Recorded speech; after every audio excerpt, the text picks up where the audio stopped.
మహేష్ గోడి అనే వ్యక్తి వెస్ట్ గోదావరికి సంబంధించిన ఒక వ్యక్తి ఆయన పెట్టిన గోడి ఇండియా అనే కంపెనీ 8,000 కోట్ల పెట్టుబడి పెడుతుందని చెప్పి మీ పెట్టుబడిలో 40,000 కోట్లలో ఇది కూడా ప్రకటించారు. గోడి ఇండియా కథ ఏందంటే అధ్యక్ష మీరు తెలుసుకోండి, మంత్రి గారు వివరణ ఇచ్చేటప్పుడు ఇవ్వచ్చు. గోడి ఇండియా అనే కంపెనీ ఈ రోజు వారి మొత్తం పేడప్ క్యాపిటలే 1,70,00,000.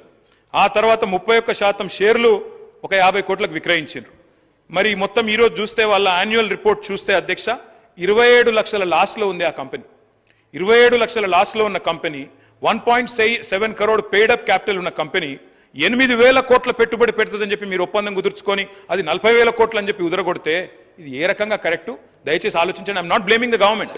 మీరు అప్పుడే కొత్తగా వచ్చారు, డిసెంబర్లో మీ గవర్నమెంట్ వచ్చింది, జనవరిలో దావోస్ పోయారు. You are misled by your officers. Kindly make sure this does not happen again. Another thing I would like to point out Sridhar Babu గారు, ఏం జరిగిందంటే 22 April I will send this to you sir, I will send this to you. 22 April 2022 April 22 JSW neo energy ఆ company 1,500, ఇది government of తెలంగాణలో ఆనాడు కేసీఆర్ గారు ముఖ్యమంత్రిగా ఉన్నారు. April 2022 I will share it with my friend Akbaruddin Owaisi Saab also. This is the report, this is a tweet. Absolutely, you shared your doubts. I'm glad I was able to, sir.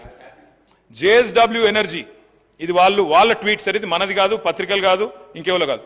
Jindal steel వాళ్ళు చేసిన tweet ఇది. సజ్జన్ జిందాల్ గారి company ఇది. 1,500 మెగావాట్ల కెపాసిటీతో 9,500 కోట్ల పెట్టుబడి తెలంగాణలో పెడుతున్నామని April 22లో announce చేసిన పెట్టుబడి ఇది. మళ్ళా దాన్నే మీరు దావోస్ పెట్టుబడిగా రెండోసారి చూపెట్టి, జయేష్ రంజన్ గారు కూడా ఉన్నారు ఈ ఫోటోలో, నేను వారికి పంపిస్తాను, దయచేసి మరి మంత్రి గారు చూసుకోవాలని చెప్పి నేను కోరుతాను. ఇది మళ్ళీ అంటే 40,000 కోట్లలో దయచేసి నేను కోరేది 8,000 కోట్లు గోడి ఇండియా, అది బోగసు. రెండవది ఈ 9,500 కోట్లు ఆల్రెడీ ఎప్పుడో వచ్చింది, అంటే ఈ రెండు తీసేస్తే ఎంత పోయింది? 10,000 కోట్లు ఆడనే పోయింది. మిగిలింది అదాని 12